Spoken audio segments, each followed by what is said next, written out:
Welcome back, everyone. We are currently in a hold due to upper level winds. You are watching NS-37. Now, there's something we want to talk about. One of the most significant aspects of a New Shepard flight is the profound effect on the astronauts who've experienced it and the ripple impact it has on their lives and the lives around them. This is transformative. It's an experience that's often referred to as the overview effect. And the overview effect is really a cognitive shift reported by many astronauts who have viewed Earth from space. This phenomenon encompasses a range of emotion and intellectual reactions, including a sense of unity, having the ability to observe the Earth without national borders, which then fosters a deeper sense of global unity. Also, the fragility of Earth. Many astros report that the thin layer of atmosphere and the finite resources becomes starkly apparent when they look out of those windows. This helps them emphasize the need for environmental stewardship. It also has personal transformation. Astronauts report a profound change in their perspective on life, leading to a greater appreciation for the planet and the renewed sense of purpose back here on Earth. That's right. And it's such a huge part of what we do here as well. The impact that a New Shepard flight has on astronauts after a journey aboard is more than a physical adventure. It's a journey of self-discovery and profound insight. The experience, it actually often leads to a heightened sense of awareness. Now, that's kind of like a greater consciousness of global issues such as climate change, poverty, and conflict, as well as inspirational leadership. Many return with a renewed mission to contribute positively to society, often becoming advocates for space exploration and environmental causes. And finally, there's like this emotional reconnaissance. Like seeing the beauty and fragility of Earth from space can evoke powerful emotions, leading to a deeper connection with the planet. And one astronaut who can speak to this is one you might recognize. It's William Shatner. Yeah, let's hear directly from him about his experience. Holy cats. Weightlessness. Oh, Jesus. Oh, my God. Oh, wow. I can't believe this. Everybody in the world needs to see. There is Mother Earth and comfort, but what you see is black. Oh, God. I hope I never recover from this. I hope that I can maintain what I feel now. I don't want to lose it. What you have given me is the most profound experience I can imagine. I'm so filled with emotion about what just happened. Jeez. Oh my God. It was unbelievable. Oh, I'm telling you. It's just so, I don't know, it gets me emotional hearing how emotional our astros are when they come back from this experience. If you're just joining us, you are watching NS-37. You are looking at New Shepard out there on the pad. Now, we are currently in a hold due to upper level winds. Right now, we're going to toss it over to the rocket and check back in with you in just a little bit.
Hey friends, you are currently watching NS-37. We are currently in a hole due to upper level winds, but while we're in this hole, notice I have been joined on the desk by Claire Luce. Now, Claire has worked on the BE-3 engines for a long time, and she recently took on a new role. So Claire, tell me a little bit about your work on the BE-3 and what your new role is. Of course. So I love New Shepard because I worked on the BE-3PM engine for over 3 years. But currently my new role is on the Blue Engine's Analytics Reporting and Software team, or what we like to call is BEARS. It's a fun name. And on BEARS, we help all the engines at Blue, so not just BE-3PM, but BE-4, BE-3U, BE-7, and it's a bunch of software engineers that are help solving problems and that all the other engineers, propulsion engineers, need. Can you tell me more about kind of more into their jobs and what the back rooms are really like? Oh, of course. So on New Shepard, we have the engineering backroom, which is the role that I'm certified as the BE-3PM engineering backroom. And it's a certified role that helps support the controllers. So we have the booster controllers, the capsule controllers, but then there is a whole team of engineers who specialize in subsystems, like the BE-3PM engine. So we have these engineers that are monitoring their specific subsystem. Like I said, I'm the BE-3PM engine, and I have teammates that are currently working this launch, but we also have different subsystems like the avionics hardware system or the fluids team. And of course, these are all headed up by our engineering backroom lead. So it is just a few of the people that help make this launch possible. What is launch day like for your team? Well, they wake up really early. You have to be on console at a pretty early hour when the vehicle rolls out. You power the vehicle on. You're going to have to fill it up with propellant. Of course, my team is monitoring the engine at that time. So this has all happened before the crew even loads into the vehicle. It's got to be an exciting thing. And you've been out to West Texas, I think you told me, about 15 times doing this. Yep. It is a great opportunity to be able to be part of these launches, work the launches, and also work with the hardware. Yeah, and it is so great to hear more kind of about what our engines teams, because engines are really integral to everything we do. I know we said it on New Glenn. It's like, I think people believe that you build a rocket and then you stick an engine on it, but that's not the case at all. You build the engine and then you build the rocket from there. Yep, that is 100% true. All right now you are watching NS-37. You can see New Shepard out there on the pad. We are on a hold at this moment in time due to upper level winds. We're going to toss it back over to the rocket, get a status update for you guys, and see you in just a minute.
Hey friends, you are watching NS-37.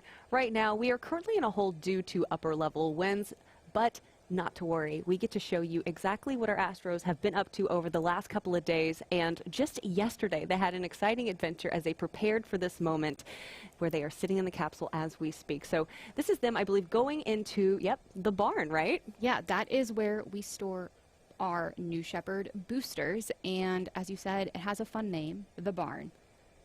You can see Mihi there. Now, again, Mihi Benthouse will become the first wheelchair user in space. We are so excited to be flying her here on NS-37 today. I've actually not yet been inside the barn, but that's on the top of my Blue Origin bucket list, is to go in there and see the booster there. I've seen, of course, the booster out on the landing pad, which is traditional after every flight. All the entire crew here at Blue go out and take a picture with the booster on the landing pad. But this is pretty special to kind of see it still all connected inside the barn. Well, and what is also even more cool is that since we said we had 2 human-rated vehicles, we actually have 2 boosters in there, and you can see them side by side. Oh, that is really, really exciting. You can see Neil there, obviously pretty excited about what he's looking at. Mind blown. There is Hans taking a look at, I'm sure, all the mechanics and engineering of it as well, being a rocket scientist himself. Jason there, and again, Jason is flying in honor of his brother Kevin today.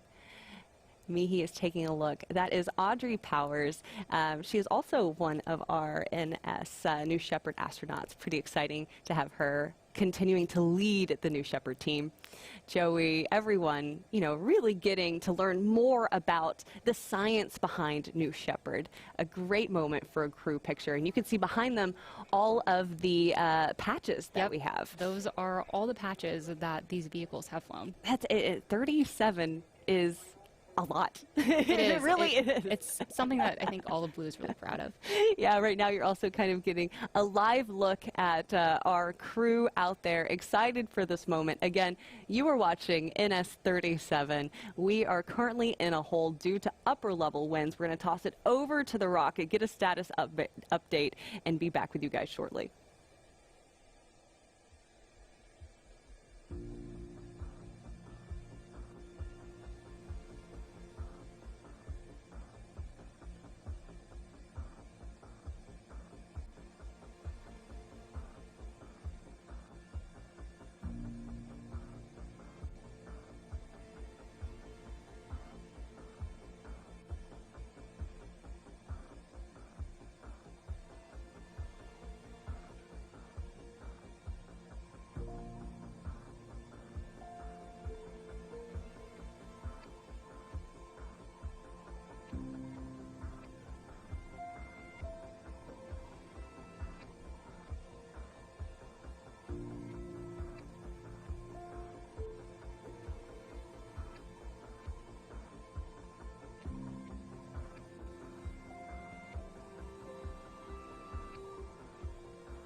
as you might have noticed, if you're taking a look on your screen, the hold has cleared. We were in a hold due to upper level winds, but now we are proceeding. We're at T-minus 9 minutes into NS-37. Now, any minute, we are going to be hearing that crucial go, no-go poll. So let's toss it over to the rocket and listen in.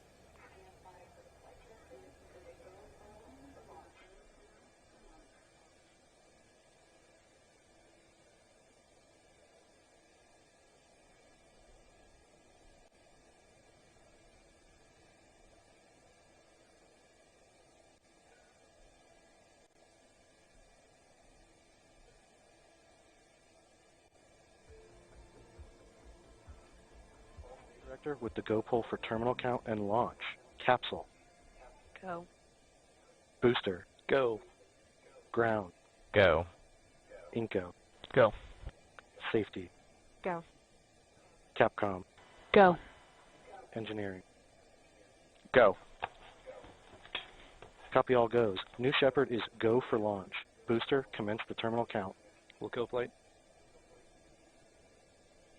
Controllers, drop UHF voice. You just heard it there. We are go for launch. Yes, we are so exciting. Now, as we mentioned, today, Mihi Benthouse will become the first wheelchair user in space. Her story, her advocacy, and her passion are evident in everything she does. Check it out. I think there was not like this one moment where I realized that my dream of going to space is not over. I was like a very sporty person, so I did like a lot of mountain biking, snowboarding, I did parkour where you jump about walls and this kind of stuff. Obviously life changed a lot after my accident, and I think the biggest impact, of course, is using the wheelchair and everything which comes with a spinal cord injury. And I really figured out how inaccessible our world still is and how sometimes socially excluding a wheelchair can be, even though nobody is like actively excluding you, right?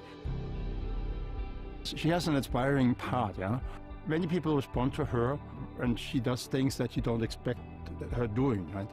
And so they're fascinated by that. And I kind of feel the same way. She is, I think, an explorer, adventurer, yeah, and the wheelchair does not really stop her from doing that.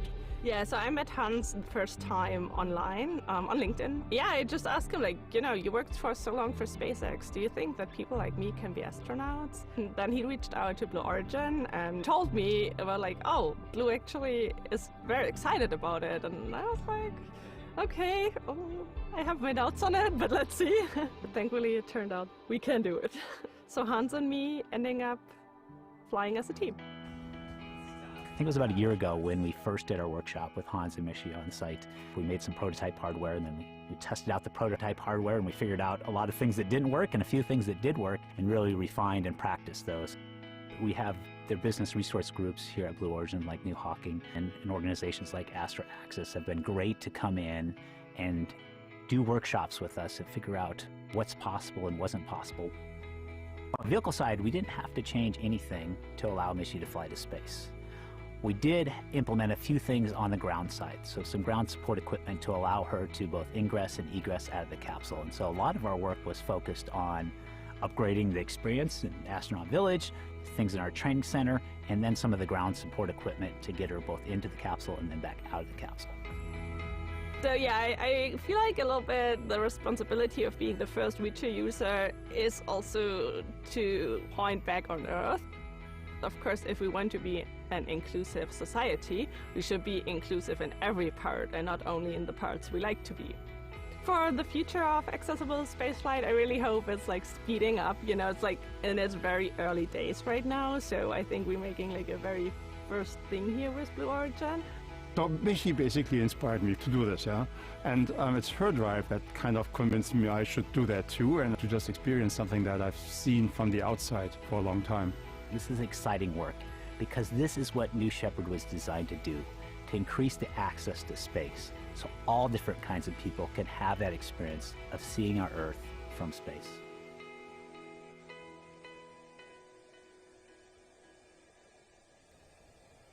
You know, Claire, I actually spent the last couple of days in West Texas with the crew of NS-37 and Mihi, and I can tell you, she is just incredible. I know our entire team here at Blue Origin is just so honored and excited to have her fly with us today. So it's so great to get to connect with her and the entire crew. I am so excited to hear about her experience after she lands. Yes, me too.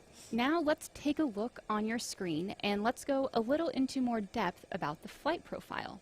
New Shepard is a suborbital flight and a fantastic way to experience space. It's a simple parabolic flight, a straight up and straight back down flight path that results in some of the cleanest microgravity you can achieve. Yeah, and for some of our viewers who might be tuning in for your very first New Shepard launch, first off, welcome.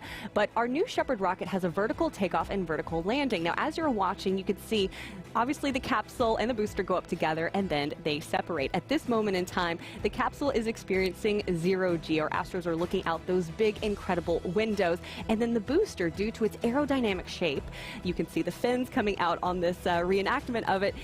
It helps lead it back down to Earth about 2 miles from where it launched from. While that's happening, the capsule is then also making its way back to Earth. But because of its shape, it's more of like a teardrop type of shape, it's a little slower. Now, during this time, the Astros can experience up to 5 Gs, and then we have 3 drogues. Those are those little things. You're like, are those parachutes? No, those are drogues, and those pull out the main parachutes. What's cool about that is New Shepard, again, redundancy, safety built into every system. We only need 1 parachute, but we have 3. And then right before it lands, we have that retro thrust system that puffs up that big little cloud of dust that you see. You think, you're like, man, that's a hard landing. It is not a hard landing. It is soft. It slows it down to 1 to 2 miles per hour. There is the entire flight profile for you on your screen. And another thing that makes New Shepard so special is the size of our windows. Some of the biggest ever flown in space. That's right. If you take a look on your screen, you can see the size comparison to the Mercury Redstone Freedom capsule that Alan Shepard flew back in 1961. Yeah, it's so incredible to look at that comparison. Bigger than a 747, and I just can't imagine what it is like. I see the videos, but seeing it in person has to be totally unreal. At T-minus 2 minutes, we are starting to hear the voice of mission control coming in. Retracting the sunshade and capsule access bridge. The vehicle is starting to go through its bit checks, which are built-in test. Again, T-minus 1 minute and 50 seconds. New Shepard is fully autonomous. Transition to onboard hydraulic pumps.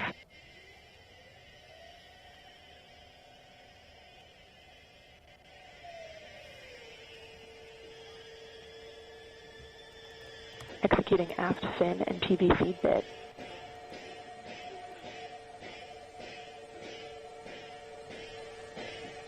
Engine thrust vector control built-in test in work.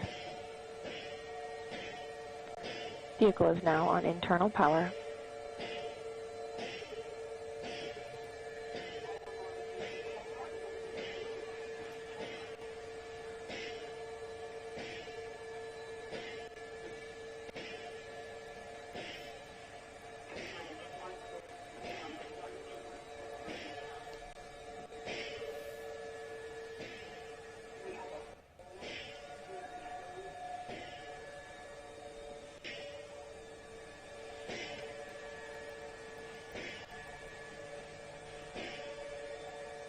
All right, you are looking at New Shepard on the pad. At just under 1 minute, we have entered a hold. We are listening in to the voice of mission control, which is Kate Wentworth. Now, as we learn more information about this hold, of course, we are going to pass it along to you.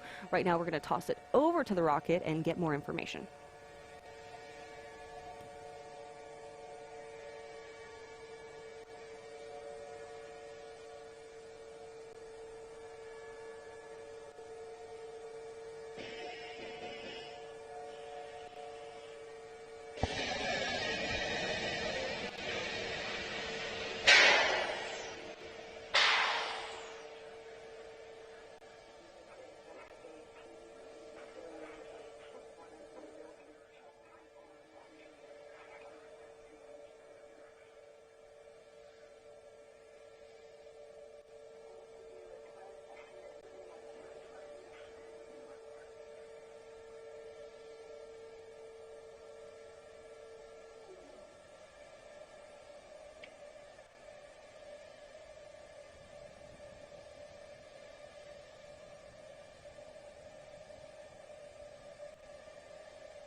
Hey friends, you are watching NS-37. We've entered a hold at just under a minute into launch. Now the hold was called to evaluate an observation during terminal count. I know everyone here is on the edge of their seats because this is such an exciting mission for us. Again, Mihi Benthaus will become the first wheelchair user in space. Now, while we wait, we want to introduce you entirely to the crew of NS-37, and let's start in seat number 1.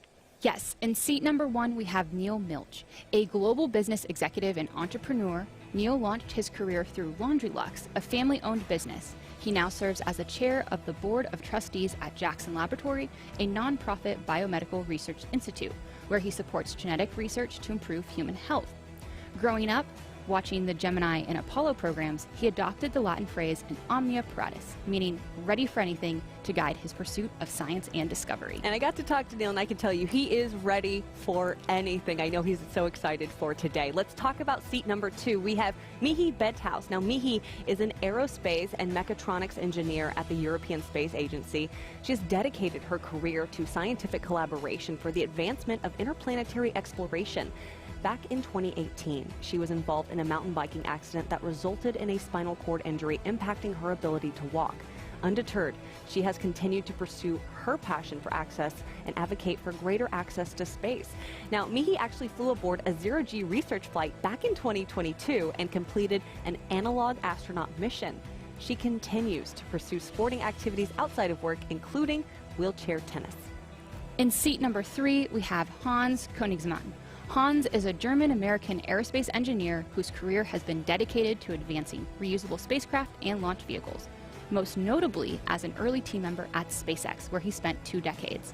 He is one of the world's most renowned rocket scientists and remains actively engaged in the aerospace and space exploration community, serving in advisory and board roles across multiple aerospace companies.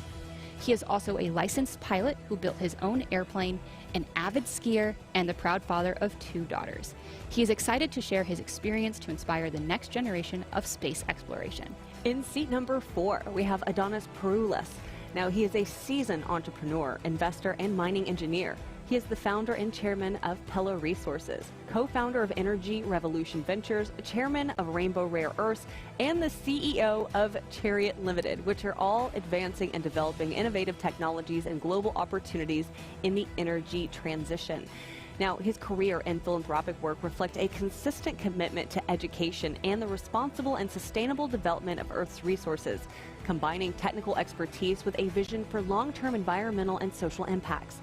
His flight aboard New Shepard represents a lifelong dream to see the world from space. In seat number 5, we have Jason Stansell. A self-proclaimed space nerd rooted in West Texas, Jason has watched the space industry expand to offer commercial spaceflight opportunities from his own backyard. With a degree in computer science from Tulane University, he has channeled his enthusiasm for creativity, passion for adventure, and love of science and physics into scuba diving, driving cars, riding motorcycles, flying planes, and of course, studying rocketry. Jason is looking to inspire healthy skepticism and promote science education through his experience. He is also dedicating his flight to his brother Kevin, who passed away in 2016 to a hard-fought battle with brain cancer. In seat number 6, we have Joey Hyde, a physicist and quantitative investor. Joey recently retired from his career at a leading hedge fund. He lives in Florida with his wife and 5 children. His grandparents ignited a fascination with space when they brought him to watch the 1988 launch of the space shuttle Atlantis, which sparked a lifelong curiosity in human spaceflight and exploration, leading him to earn a PhD in astrophysics. Joey sees this flight with Blue Origin as a continuation of his commitment to advancing science and inspiring future generations of explorers. By the way, fun fact, earlier this year, his spouse Elaine Hyde flew back on NS-30. How cool is that? That's amazing to have something that they both can share, this experience of both going on a New Shepard flight. Yes, I would like to know what those conversations are like at the dinner table next week. Like, oh, yeah, now I really know what you were saying. You're like, yes, it's like this incredible experience. I have, the overview effect has really impacted me. All right, now let's also talk about the mission patch. So the NS-37 mission patch pays homage to the crew and Blue Origin's vision. And we have a couple different symbols embedded into the patch. So first we have the DNA, which symbolizes the importance of impact of science to Neil Milch. As you can see there on the left, we also have the hippo, which represents Mihi's favorite animal, her plush hippo, which comforted her in the hospital after her accident and will join her in space. There is also on the patch the tennis ball, which symbolizes another one of Mihi's competitive passions. And Adonis is represented by a baobab tree, which is iconic to South Africa. Yeah, on this patch, which you can see right there, the spiral galaxy symbolizes Joey Hyde's astrophysics research. The dog bone shape and K are in memoriam of Jason Stansell's brother, Kevin, as well as a representation of the satellite of love from their favorite show, Mystery Science Theater 3000. I love that show, by the way. And the shards represent Blue Origin's commitment to breaking down barriers to accessing space, including cost, nationality, and accessibility. So right now, as you look on your screen, you will notice we are currently in a hold. You are watching NS-37. We're going to toss it back over to the rocket and get more information.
Okay, we are hearing from the flight team that they have decided to terminate the countdown for today. We are standing down from today's NS-37 mission after the launch team observed an issue with our built-in checks prior to flight. We are assessing our next opportunity for launch. We're going to go ahead and scrub the launch and look into this issue further and make sure that we are ready to go. Once the turnaround plan is confirmed, we will announce a new launch window. Please do follow us on social media for updates, and thank you so much for joining us today.